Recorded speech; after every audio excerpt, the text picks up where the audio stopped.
नमस्कार रेल साथियों। Part third में आज हम रायपुर मंडल डिवीजन के जेई मैकेनिकल पेपर का एंड हो रहा है आज, और इसमें हमने लिए हैं 67 से 100 तक के प्रश्न इसमें शामिल किए हैं। आप देख सकते हैं स्क्रीन पे। पार्ट फर्स्ट में अपन ने 1 से 33 तक ले लिए थे, और पार्ट सेकंड में हमने 34 से 66 तक लिए हैं। अब 67 से शुरू करेंगे, जो कि आपका 100 पे एंड हो जाएगा, और 10 राजभाषा का वीडियो हमने अलग से जारी कर दिया है। तो 66 का देख लेते हैं।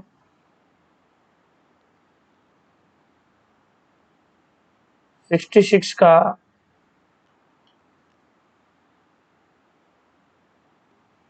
एयर ब्रेक स्टॉक में बीपीसी ब्रेक पावर सर्टिफिकेट मान्य हो जाता है यदि रेक किसी एग्जामिनेशन यार्ड में स्टेबल है।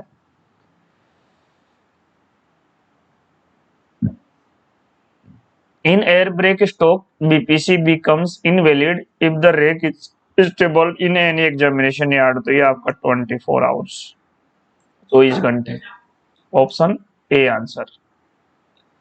ड्रग कलेक्टर को साफ किया जाना चाहिए, तो ये आरओएच के समय साफ करना चाहिए।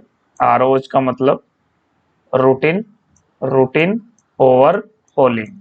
आरओएच का मतलब रूटीन ओवर होलिंग। तो यहाँ जो आपका 68 में आंसर बनेगा ऑप्शन ए। 69 मालगाड़ी में कंट्रोल रिजर्वायर की क्षमता कितने लीटर होती है। तो यहाँ सीआर की कैपेसिटी पूछी है, तो ये चाहे आपके कोच में पूछे, कोच में भी ये 6 लीटर होती है, कंफ्यूज नहीं हुए, और आपके ये गुड्स में भी, बैलगाड़ी में भी ये आपके 6 लीटर होती है। बहुत सी किताबों में इसको 9 लीटर दे रखा है, किताब नोट्स और काफी उनमें 9 लीटर देख रखा है कोचिंग में, जो कि गलत है। ये कोच में भी 6 लीटर होती है और गुड्स में भी 6 लीटर होती है। तो यहाँ आपका 69 में बी ऑप्शन हो जाएगा, 6 litre. What is the capacity of control reservoir in goods train. तो सीआर की फुल फॉर्म होती है control reservoir, control reservoir CR. इसका ये आपका 6 लीटर आ जाएगा, 6 लीटर करेक्ट आंसर हो जाएगा। फुल सर्विस एप्लीकेशन के दौरान ब्रेक सिलेंडर में दबाव कितना होना चाहिए। तो ये होना चाहिए आपका 3.8 kg पर सेंटीमीटर स्क्वायर, जो कि आपके ऑप्शन सी में है। चलिए प्रश्न नंबर 71 है। When we release manually KE type DV distributor valve, the air pressure release from.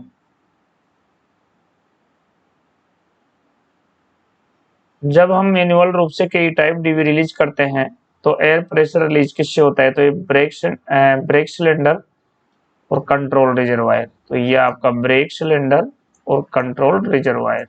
तो यहाँ ऑप्शन आपका सी करेक्ट हो जाएगा। 72 है। वोक्सवैगन वैगन में ए डायमेंशन है।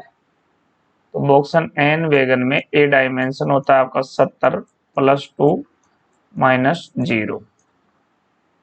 यहाँ पे आपका जो आंसर बनेगा ऑप्शन ए बनेगा, 72 में ए। बीवीजेडसी वैगन में एयर ब्रेक सिलेंडर का व्यास है। The diameter of air brake cylinder in BVZC wagon, इसमें आपका 305 mm इसका डायमीटर होता है। तो ये आपके ऑप्शन सी में है 305। तो यहाँ C answer is correct answer हो जाएगा।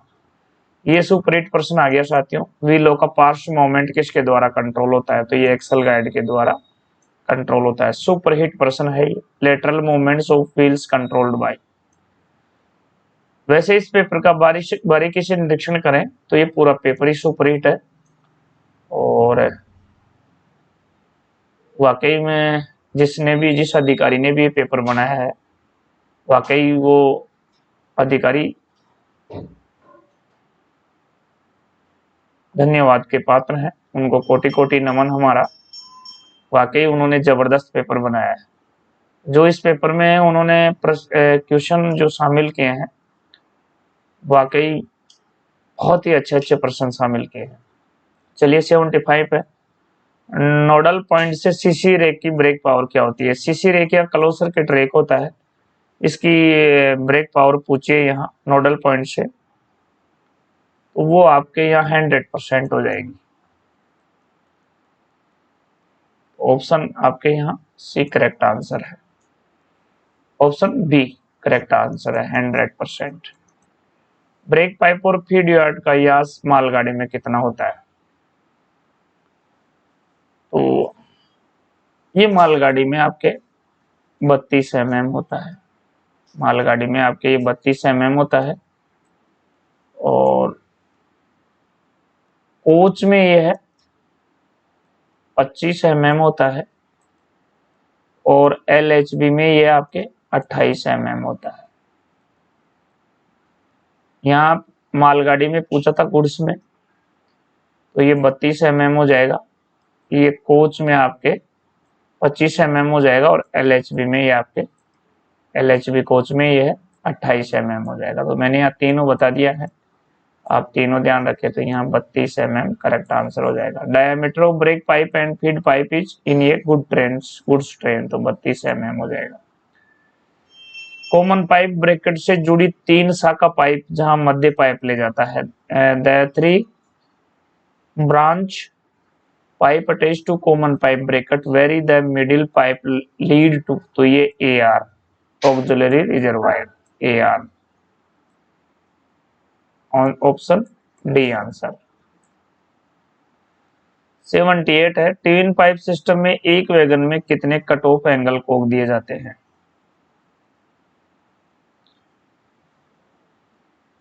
How many cut off angle cock are provided in a vehicle in twin pipe system, तो ये 4 दिए जाते हैं, option B answer is correct answer.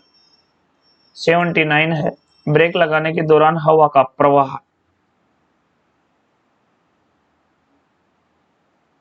तो ये AR से BC auxiliary reservoir to brake cylinder, AR to BC,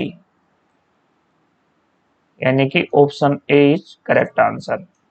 79 है, ऐसे भी किसके बीच क्लियरेंस समायोजित करता है, तो ये व्हील और ब्रेक के बीच, wheel and brake block, wheel and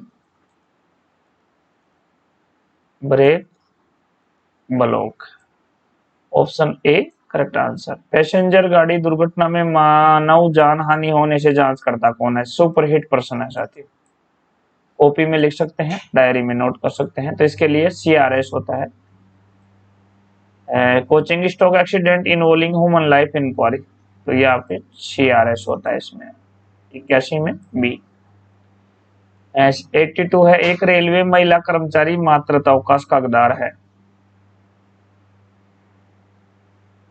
वो आपके 180 दिन है, मैटरनिटी लीव मिलती है जो आपके 180 दिन की मिलती है। इसको आप 6 वीक भी बोल सकते हैं, सॉरी 6 मंथ भी बोल सकते हैं, और इसको आप 26 वीक्स भी बोल सकते हैं। यहाँ ये ध्यान रखने वाली बात यह है कि ये मैरिड और अनमैरिड दोनों के लिए ये रूल लागू है। 180 दिन का मातृत्व अवकाश मिलता है, इसको आप 6 महीने कह सकते हैं, या इसको आप 26 वीक कह सकते हैं। ये शुरू के 2 बच्चों पर मिलता है, शुरू के 2 बच्चों पर मिलता है, और 180 दिन का मिलता है। और ये जो आपके लागू हुआ था रेलवे में 1/9/2008 से लागू हुआ था, मैटरनिटी लीव जो लागू हुआ था रेलवे में वो 1/9/2008 से लागू हुआ था, और ये मैरिड और अनमैरिड दोनों के लिए लागू है। यदि कोई अनमैरिड महिला बच्चे को जन्म देती है तो उसके लिए भी ये रूल लागू है। इसके अलावा अबॉर्शन के लिए, गर्भपात के लिए 45 दिन का मिलता है, अबॉर्शन के लिए 45 दिन का मिलता है, और वीक में पूछे तो 6 वीक। बीच में पूछे तो 6 वीक, ये अबॉर्शन के लिए है और ये भी दोनों के लिए लागू है, चाहे वो मैरिड हो या अनमैरिड, ये भी ध्यान रखें। चलिए 83 है, रेल कर्मचारी को एक बार में अधिकतम औसत वेतन अवकाश कितने दिनों का स्वीकृत किया जा सकता है? तो 180 दिन का एलएपी आपको एक साथ स्वीकृत किया जा सकता है।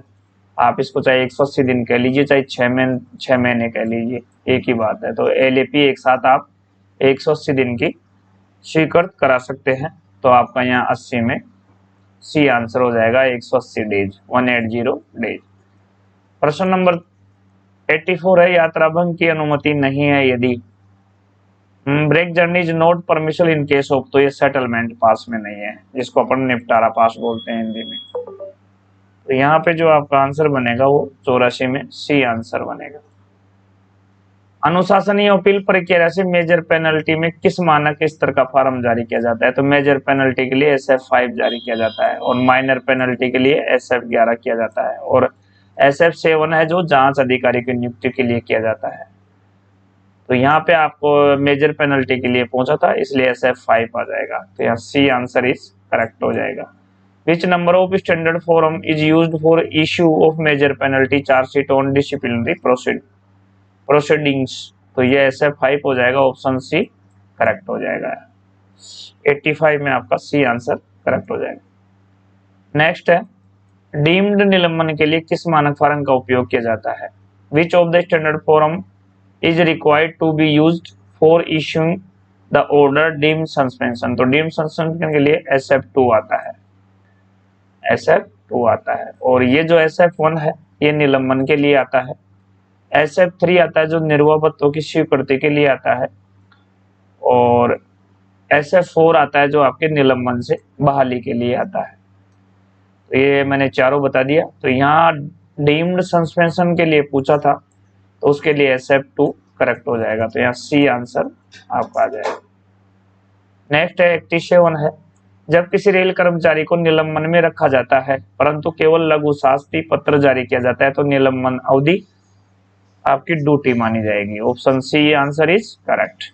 When a railway employee placed under suspension but only a minor penalty is imposed, the treatment of the suspension period is an duty.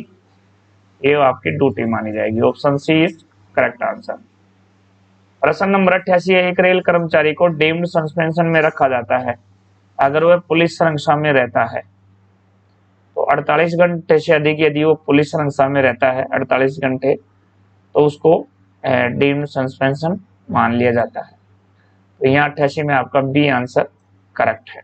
और ये बहुत ही सुपरहिट प्रश्न है, बार बार आता रहता है, इसको अच्छी तरह से याद रखिएगा। 89 है, जो निम्न में से कौन सा DNDA नियम के तहत दंड में नहीं आता है? तो निंदा आपकी पेनल्टी है, पास बंद करना भी पेनल्टी है, PTO बंद करना भी पेनल्टी है, जो वार्निंग है, चेतावनी है, ये आपके डिसिप्लिन एंड अपील रूल 1 अक्टूबर 1968 के तहत दंड में नहीं आती है। तो यहाँ वार्निंग आपका करेक्ट आंसर हो जाएगा। बाकी censure, stoppage of pass, stoppage of PTO, ये तीनों दंड में आते हैं। तो यहाँ आपका ऑप्शन बी करेक्ट हो जाएगा। वार्निंग यहाँ पे डिसिप्लिन एंड अपील रूल 1 अक्टूबर 1968 के तहत वार्निंग है जो पेनल्टी में नहीं आता है। चलिए प्रश्न नंबर 90 है, एक्स पार्टी इंक्वायरी कब किया जाना है? तो ये जब CO उपस्थित नहीं होता है, चीफ ऑफिसर, मुख्य अधिकारी जब उपस्थित नहीं होता है, तो जब वो उपस्थित नहीं होता है तो एक्स पार्टी इंक्वायरी करती है। तो यहाँ 90 में आपका ए आंसर हो जाएगा। एक्सपर्ट इंक्वायरी में बी हेल्ड व्हेन, तो CO does not appear. Option A is correct answer. प्रश्न नंबर 91 है, ग्रुप C कर्मचारी 20 वर्ष सेवा या उससे अधिक परंतु 25 वर्ष से कम हो सेवा, उसकी सेवानिवृत्त होने पर किस दर्जे से पोस्ट सेवानिवृत्त पास का पात्र है? तो वो आपका आंसर होगा 2 सेट प्रति वर्ष। ग्रुप C कर्मचारी, ये ध्यान रखिएगा। और ग्रुप D के लिए 1 सेट हो जाएगा, ग्रुप D के लिए 1 सेट हो जाएगा। कब किस कंडीशन में हो जाएगा? 20 से 25 की में, ध्यान रखिएगा। Group C staff having completed 20 years and more but less than 5 years of service are entitled to get post retirement passes at the rate of तो 2 set per annum. Option B आपका आंसर राइट. 92 है review of suspension case is done. निलंबन case का पुनरुच्चार किया जाता है तो आपके 3 माह बाद किया जाता है, आफ्टर 3 months. तो यहाँ ऑप्शन सी करेक्ट हो जाएगा. Review of suspension cases is done तो आफ्टर 3 months. निलंबन केस का जो पुनरुच्चार किया जाता है वो 3 महीने के बाद किया जाता है, तो ऑप्शन बी यहाँ आपका करेक्ट आंसर हो जाएगा. 93 है और सुपरहिट पर्सन है. 93 है और सुपरहिट पर्सन है. किस नियम रूल के तहत जांच अनिवार्य है, सीधा आदमी को नौकरी से निकाल दिया जाता है, तो वो है 14/2 यानी 14 रूल 14 का रूल 2 है. इस नियम के तहत कोई जांच वांच नहीं होती, कोई इंक्वायरी नहीं होती, कुछ नहीं होता, सीधा आपको रेलवे की नौकरी से बाहर का रास्ता दिखा दिया जाता है बिना जांच किए, बिना छानबीन के. तो ये आपका जो रूल 14/2 है यानी 14/2 है, बहुत इंपॉर्टेंट है और ये सुपरहिट पर्सन है, कई बार पूछा गया है, तो वेरी इंपॉर्टेंट है. चलिए 94 है सेवा से अनिवार्य रूप से सेवानिवृत्त, निष्कासन अथवा बर्खास्त का दंड लागू निम्न में से कौन कर सकता है. तो ये अपॉइंटिंग अथॉरिटी कर सकता है. अपॉइंटिंग अथॉरिटी का मतलब नियुक्ति प्राधिकारी. Penalty of compulsory retirement, removal और dismissed from service should be imposed only by, तो ये आपके अपॉइंटिंग अथॉरिटी आएगा इसमें.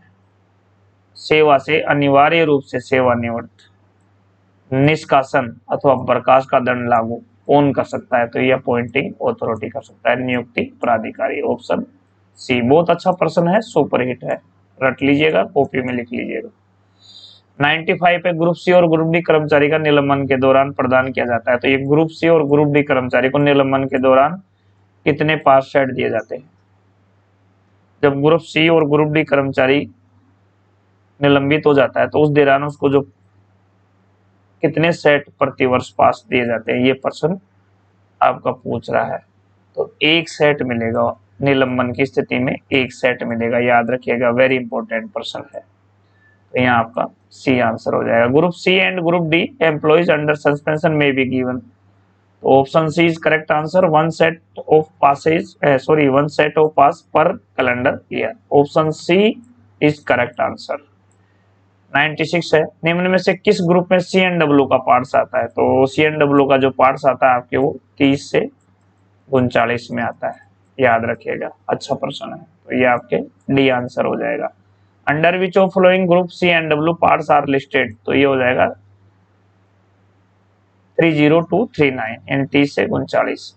नेक्स्ट है 97 है पीएल नंबर 21074118 में 8 किसको सूचित करता है. तो ये जो पीएल नंबर होता है, प्राइस लिस्ट नंबर होता है, ये 8 अंकों का होता है. 8 अंकों का तो ये टोटल अपने यहाँ गिन सकते हैं, 1 2 3 4 5 6 7 8 अंकों का होता है.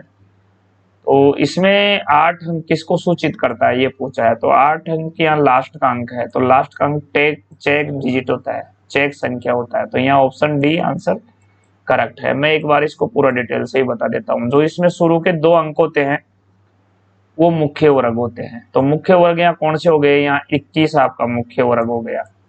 फिर अगले 2 अंक होते हैं वो आपके उपवर्ग होते हैं. तो यहाँ उपवर्ग कौन से हो गए, 07 हो गए. फिर अगले जो 3 अंक होते हैं वो मध्य संख्या होते हैं. वो क्या होते हैं, मध्य संख्या, वो होते हैं आपके मध्य संख्या. तो 3 अंक कौन से हैं आपके यहाँ, 411 आपके 3 अंक है. तो यहाँ 411 है जो मध्य संख्या हो गई. फिर लास्ट का कौन सा बचा, 8. तो लास्ट का आपका चेक डिजिट हो जाएगा, ये हो जाएगा आपका चेक डिजिट, चेक डिजिट हो जाएगा. तो इस प्रकार हम गिनती कर लेते हैं, 2 और 2 4 4 3 7 और 1 8. तो ये 8 नंबरों का होता है. पीएल नंबर होता है जो आपके 8 नंबरों का होता है. तो 8 नंबर में पहले 2 अंक मुख्य वर्ग हैं, अगले 2 अंक उपवर्ग हैं यानी सब ग्रुप, और अगले 3 जो अंक हैं वो मध्य संख्या है, और लास्ट का अंक है जो चेक संख्या है या चेक डिजिट. तो यहाँ देख लेते हैं, ये मेजर हेडिंग शुरू का 2, सब ग्रुप 2, और फिर चेक जीटेड लास्ट का 8 हो गया, और मध्य संख्या है जो आपकी 411 हो गई। मध्य संख्या यहाँ 411। तो एक कंप्लीट डिटेल मैंने आपको बता दी है। चलिए 98 में चलते हैं। तो यहाँ आंसर आपका चेक डिजिट हो जाएगा 8। डेड स्टॉक कितने समय से सत्यापन करते हैं? तो ये आपके जो डेड स्टॉक होता है वो 1 वर्ष। डेड स्टॉक कितने समय में सत्यापन करते हैं? तो वो 1 वर्ष से करते हैं। Option C correct answer. And dead stock should be verified after, तो 1 year. Option C is correct answer. Next है 99 है, इम्प्रेस्ड स्टोर का स्टॉक कितने समय अंतराल में सत्यापन किया जाता है? तो ये आपके इम्प्रेस्ड स्टोर का पूछा है, तो ये 2 वर्ष यहाँ आंसर आपका आ जाएगा। का स्टॉक कितने समय अंतराल में? 2 वर्ष में करते हैं इम्प्रेस्ड स्टोर का। The stock of impressed stores are verified after every 2 year. Option B is correct answer. और नेक्स्ट में जो 100 पूछा है वो पूछा चार्ज मेमोरेंडम सीओ द्वारा कितना दिन में रिप्लाई किया जाता है? तो ये 10 दिन आपका आंसर आ जाएगा। 10 दिन में रिप्लाई किया जाता है, यानी reply to the charge memorandum by the CO. तो ये आपका 10 days. Option B is correct answer. चलिए साथियों, ये था जो इस पेपर का समापन हो गया है। ये आपका पेपर लिया था हमने 30 जुलाई 2022 का लिया था। 23 जुलाई 2022 का पेपर लिया था। CNW का था, कैरिज एंड वैगन का, मैकेनिकल के लिए था। 25% कोटे का था, और ये आप सभी के लिए बहुत ही उपयोगी रहेगा। और ये प्रश्न पत्र ऐसा था साथियों, इसमें जो 110 प्रश्न है वो सारे सुपरहिट प्रश्न है। तो इस प्रश्न पत्र को आप अच्छे से सोल्व कीजिएगा।